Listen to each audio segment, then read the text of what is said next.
नमस्ते viewers, Jaipur dialogue USA पे आपका भव्य स्वागत है। मैं हूं विभूति झा और आज की चर्चा में शुरू करने के पहले मैं आपको ये बताऊं कि आप please like, subscribe and support our channel and give your feedback. Today I wanted to talk about एक अनदर ट्रूथ के बारे में। इलेक्शन का पहला राउंड हो चुका है और इसके बारे में बहुत सारी चर्चाएं हो रही हैं कि कितनी सीटें आएंगी, कितने गए, कितनी वोटिंग परसेंटेज हुई, वगैरह वगैरह वगैरह। तो जो कहते हैं कि किस तरह ऊंट करवट बदलेगा वो वी डू नॉट नो, लेकिन इतना मैं जानता हूं कि इस इलेक्शन पर पूरी दुनिया की नजर है, द होल वर्ल्ड। एंड जिस तरह से दुनिया के पत्रकार और न्यूज़पेपर्स जिस तरह से प्राइम मिनिस्टर मोदी की इलेक्शन कैंपेन को और उसके पोटेंशियल आउटकम को असेसमेंट कर रहे हैं, इससे लगता है कि वहां भगदड़ मची हुई है। इतनी बात तो सच है, निश्चित है कि मोदी जी जीतेंगे जरूर, बीजेपी एनडीए अलायंस जीतेगी जरूर। कितने मतों से, कितने सीट के साथ, वो एक जो है वो टॉस अप नंबर होता है हमेशा। और मैंने पहले भी इस बात की चर्चा की है यहाँ पे कि मेरे हिसाब से यस, अगर बिग विन होता है तो अच्छी बात है, लेकिन a win is a win always. Your objective is कि अपोनेंट को क्राउन न मिले। Opponent must not get the crown of victory, and that's where your objective has to be win, right. और क्रिकेट के एनालॉजी के हिसाब से लिया जाए तो victory is a victory whether by an innings, one wicket, or one run. Remember that part. After that, you deny the trophy to your opponent. तो मैं तो चाहता हूं कि बीजेपी जीते। और एक और बात है, लोग कह रहे हैं कि 400 जीतेंगे तो संवैधानिक परिवर्तन वगैरह, डरा रहे हैं लोग कि कॉन्स्टिट्यूशन अमेंडमेंट हो जाएगा। अरे भाई, आंखें खोलिए वोटर्स, और ये देखिए कि जितनी कॉन्स्टिट्यूशनल अमेंडमेंट कांग्रेस सरकार ने की है अपने जमाने में, उसके उसके तो तुलना में तो मोदी जी ने कुछ किया भी नहीं है संविधान परिवर्तन। लेकिन परिवर्तन सब में होता है और परिवर्तन होना चाहिए, क्योंकि इस बात को याद रखिएगा, मैंने यहां पे 1991 में पर मिनट कॉल टू इंडिया $3.50 दिए हैं 1991 में। आपको आज के बच्चों को वो लगेगा कि ऐसा भी होता था, हास्यास्पद लगेगा कि $3.50 per minute of call to India. और आज की तारीख में हम इस तरह से वीडियो, डिजिटल, शार्प टेक्नोलॉजी के कारण, टेक्टोनिक शिफ्ट के कारण आज हम आप एक दूसरे से संवाद कर रहे हैं, वो भी फ्री। सोचिए कितना तबादला हुआ है टेक्नोलॉजी के कारण कि हम जिस तरह से आपस में एक्सचेंज कर रहे हैं। तो ये जो परिवर्तन होता है, आप तो नहीं कह सकते ना कि हम रोटरी फोन ही यूज करेंगे, करेक्ट। आज कोई रोटरी फोन एक एक कहते हैं कि शो पीस होता है, कोई यूज नहीं करता रोटरी। जब तक आपका एक रोटरी घुमाएंगे तब तक में पूरा कॉल स्पीड डायल पे हो जाता है। सोचिए इस बात को। तो परिवर्तन बहुत ही जरूरी है, क्योंकि किसी जमाने में एक दो फ्लाइट्स होती थी इंडिया से विदेशों के लिए, आज कितने फ्लाइट्स जाते हैं सोचिए। हर एक आदमी बदलता है। 40 साल पहले में ऐसा नहीं था। तो आज अगर हमने एडजस्टमेंट नहीं की अपनी जिंदगी में और अपने को बदला नहीं, तो फिर आगे नहीं बढ़ सकते हैं। आप हमेशा किसी एक जगह पे खुट्टे में बांध करके नहीं रहते हैं, आपको अग्रसर होना पड़ता है, परिवर्तन करना पड़ता है। इस बात को लेकर के अगर कॉन्स्टिट्यूशन में चेंज की जरूरत है तो होना चाहिए। इसमें कौन सी कैसी गैरवाजिब डरावनी बात हो गई। बट लेकिन हम चलते हैं। आज मैं खास तौर से इस बात की चर्चा करना चाहता था कि भारतीयों को आह्वान देना चाहता था, वोटर्स को, जाइए वोट दीजिए। आपके वोट की महत्ता है। याद रखिए, मोदी जी के विक्ट्री के विजय के कारण 2014-2019 में राम मंदिर परिवर्तन हुआ, कश्मीर में परिवर्तन हुआ। डीमोनेटाइजेशन होने के कारण उसका सबसे बड़ा उद्देश्य मेरे हिसाब से था एक, जो पाकिस्तान में नकली नोट छपते थे ना, वो इंडस्ट्री डूब गई। आप देखें जरा, जिस दिन से डिमोनेटाइजेशन हुआ था, भारतीयों को कष्ट हुआ, no doubt about that, inconvenience हुआ, लेकिन पाकिस्तान इकोनॉमी का क्या हाल है, ये छुपी हुई बात नहीं है। तो इसलिए आपका वोट इंपॉर्टेंट है। लेकिन आज मैं आपको इस बात का कोई लेकर के चौकस करना चाहूंगा कि जिस तरह से इंटरनेशनल मीडिया लगी हुई है मोदी जी को बदनाम करने के लिए, भारतीयों को बदनाम करने के लिए, हिंदुओं को बदनाम करने के लिए, इसकी तरफ आपके दिमाग और आपकी आंखें दोनों ही जानी चाहिए। बिकॉज बिना देखे और बिना सोचे आपका कार्य पूरा नहीं होगा।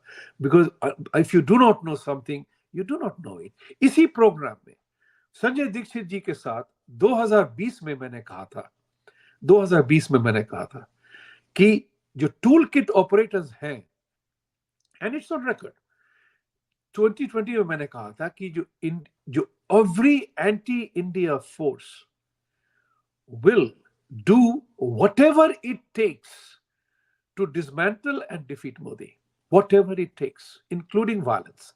I have said it.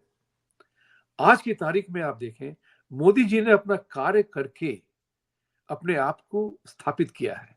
सारी दुनिया भारत की तरफ देख रही है साहब। सिर्फ हमारे अपोजिशन जो है, इंडी महाझूठ बंधन, महाचोर बंधन, महागठबंधन, जो भी कह लें आप उसे, ये सारे के सारे पुराने कांग्रेसी हैं। मुलायम सिंह यादव, अखिलेश यादव, शरद पवार, ये सारे के सारे पुराने कांग्रेसी हैं। अपनी अपनी पार्टी, अपनी सतराप मेंटालिटी, लोकल को लेकर के अलग हो गए कि प्राइम मिनिस्टर तो नहीं बनेंगे कांग्रेस के रूल में, चलो चीफ मिनिस्टर बन के एक गद्दी तो पकड़ लें। तो ये उनका उद्देश्य रहा है हमेशा। तमिलनाडु में स्टालिन, थिंक अबाउट इट, नाम ही बंदे का स्टालिन है, और स्टालिन की क्या इतिहास है आप भी जानते हैं। तो ये लोग जो है पूरे पड़े हुए हैं कि मोदी को हराया जाए, क्योंकि इनके अंदर, इनके शासन में भारत की जो प्रगति हुई है 10 सालों में, वो 60 सालों में नहीं हुई थी। And remember one thing, even P. Chidambaram, who hates Modi, who hates Hindus, who hates Congress, who loves Congress Party, जिन्होंने गमले में फूल गोभी उत्पन्न करके अपने आप को करोड़पति बनाया, उन्होंने भी ये कहा ग्रजिंगली, ना मानते हुए, कि मोदी को क्रेडिट देना पड़ेगा कि उसने जो है इम्प्लीमेंटेशन बहुत किया है। अच्छा, सारी दुनिया इस बात को मानती है मोदी ने जो किया है, लेकिन जो टूल किट ऑपरेटर है इंटरनेशनल मीडिया, वो लगे हुए हैं। तो मैं आपको इस बात की जानकारी देना चाहता हूं कि आप सुने इस बात को। मैं बिल्कुल पढ़ रहा हूं इस आपके, जिस भारत में 970 million, 970 million people will go to vote, and सबके पास वोटर आईडी है। यहां अमेरिका में 100 मिलियन से थोड़े ज्यादा वोटर को आईडी देने में डेमोक्रेटिक पार्टी की फटी हुई है।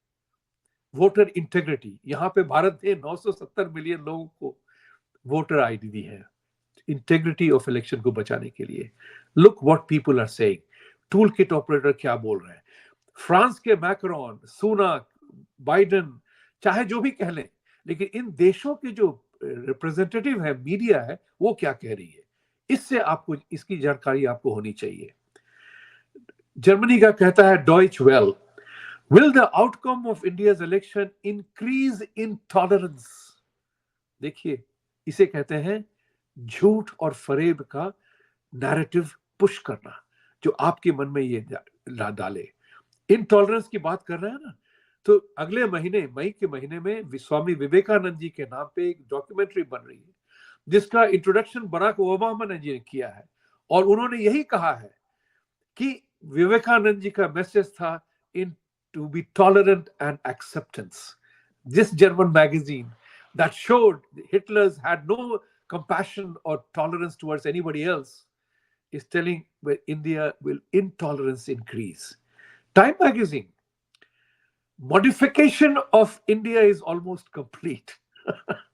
देखिए कितनी लाचारी के साथ बोल रहे हैं, मोडिफिकेशन को मॉडिफिकेशन करके कि भारत का मोडिफिकेशन हो गया है। वो डरे हुए हैं कि भारत में अगर हिंदुओं का ऐसा अपराइजिंग हुई और स्थापना हुई तो उसका क्या असर पड़ सकता है दूसरे विचारों पे, ये सोचने वाली बात है। यूके का गार्जियन कहता है India's election fixing a win by outlawing dissent damages democracy. कितनी हास्यास्पद बात है ये। इस गार्जियन, यूके गार्जियन मैगजीन को fixing a win by outlawing dissent damages democracy. Probably they don't know about what is happening in America. Look at the way that Mr. Trump is being, sabotaged the way it was being done. किसी तरह से इसको jail भेजो. Deny him all privileges. Deny him all rights to even complain or contest issues legally. That's why it is called lawfare. सोचिए इस बात को. उसके बाद फाइनेंशियल टाइम्स, लंदन का financial times, is India's BJP the world's most ruthlessly efficient political party? Ruthlessly efficient political party. Why is it important? Because you see ruthlessness in democracies, in the Western democracies. That's why the Western democracy need not teach India about the values of democracy, because India is the mother of democracy. Hindu way of life, Sanatan way of life offers authentic freedom to everybody. Whether you pray or don't, doesn't matter, because in a karmic way, what you do defines you. अगर आज हमने एक बोतल शराब की और 5 kilo gulab jamun खा लिया, तो मेरा भविष्य कल के लिए तो तय हो गया ना, निश्चित। ये जानने सोचने वाली बात है। What we do defines us. आगे चलते हैं। यूके का गार्डियन फिर कहता है, messianic spell, how Narendra Modi created a cult of personality. यही वेस्टर्न मीडिया चर्चिल की पर्सनालिटी की बात करता है। उसी चर्चिल ने जिसने भारत में इतने सारे अत्याचार किए थे, मिलियंस मारे गए बिकॉज ऑफ हड़ताल, बिकॉज ऑफ फेमीन। ये कहते हैं ना कि एक लीडरशिप होनी चाहिए, ये चर्चा करेंगे। अगर कहीं और हो गया तो उसको फिर डिक्राई करेंगे। Now, there is another magazine called Jacobin magazine. Narendra Modi is preparing new attacks on democratic rights.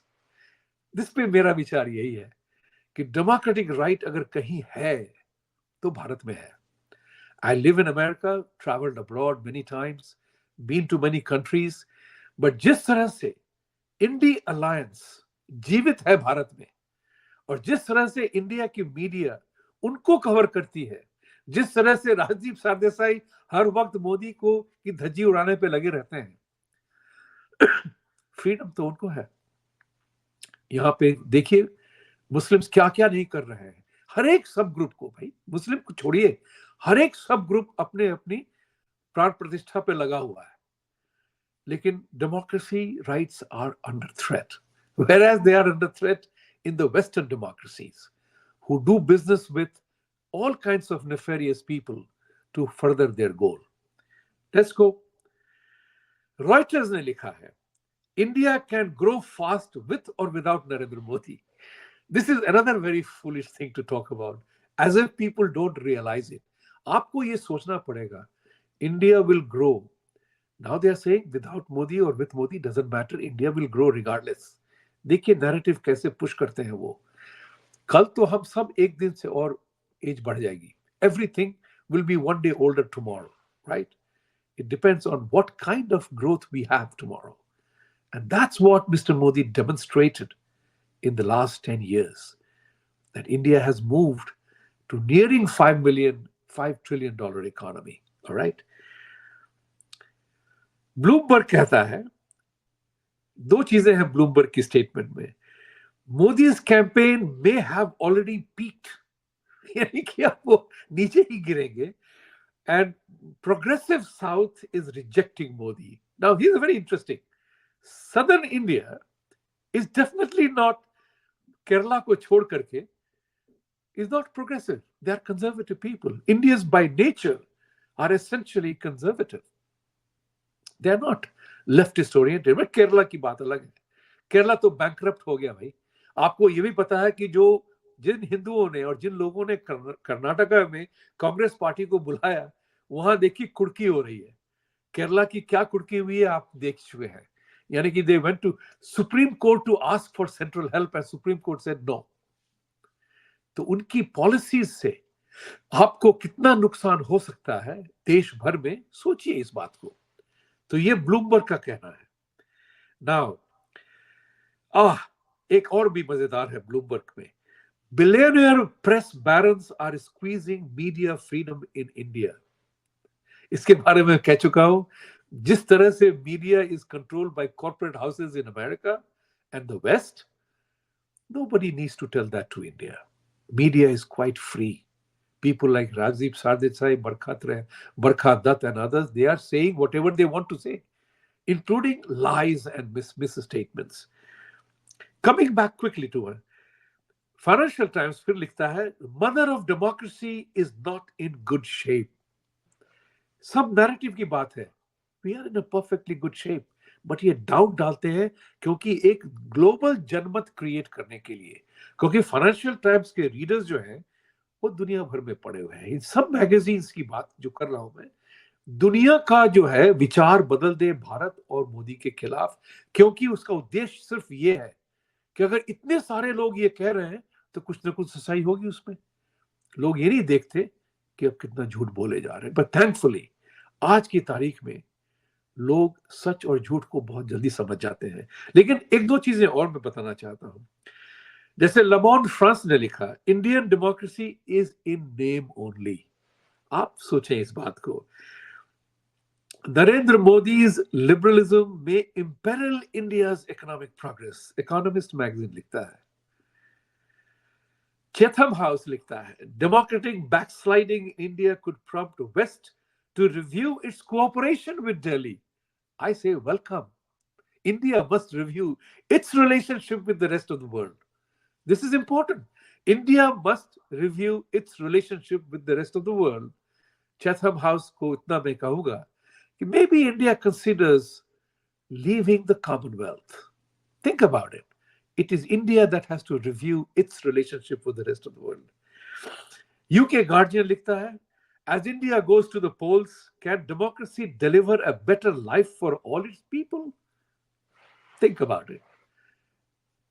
लोगों के हालात में इतना परिवर्तन हुआ है, लेकिन अभी भी वो डाउट लगाते हैं कि will it lead to better things? 2/3 of Indians back autocracy as Modi eyes third term. UK Times. वो कहता है कि Indians want autocracy. You know, it's very interesting. The Western media narrative is very simple. हमारा billionaire बड़ा honest billionaire है, दूसरों का जो बिलियनियर है वो उसका कोई दूसरा वर्ड वो ओलिगार्क है। This is what the narrative goes around.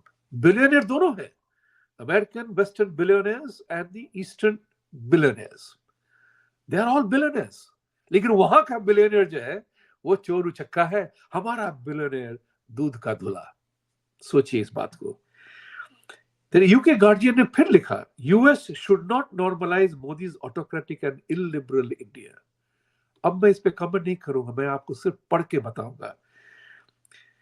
Authoritarian drift in world's largest democracy, the informant magazine of New Zealand. There is another one, UK का Independent, Modi's party using authoritarian playbook to cripple opposition in India. Atlantic magazine लिखता है, what has happened to the rule of law in India? India is the future of the authoritarian internet. The Daily Dot Austin, Texas लिखता है। उनको चिंता ये हो गई है कि मोदी जी ने अपना ऐप बनाया हुआ है, इसका मतलब है कि वो भी एक अथॉरिटेरियन मेंटालिटी है। फॉरेन पॉलिसी मैगजीन लिखती है, Modi's personality cult has replaced India's democracy. Lament for India's descent into authoritarianism. Nikki Asia. Despite Modi, India has not yet become a Hindu authoritarian state.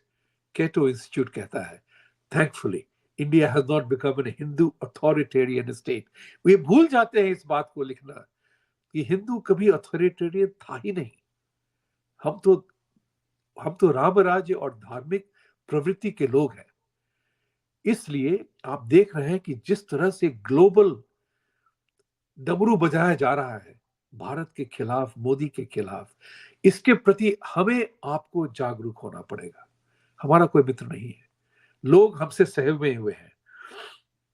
और यहाँ पे एक last में बोलूंगा कि Modi's personality has cult.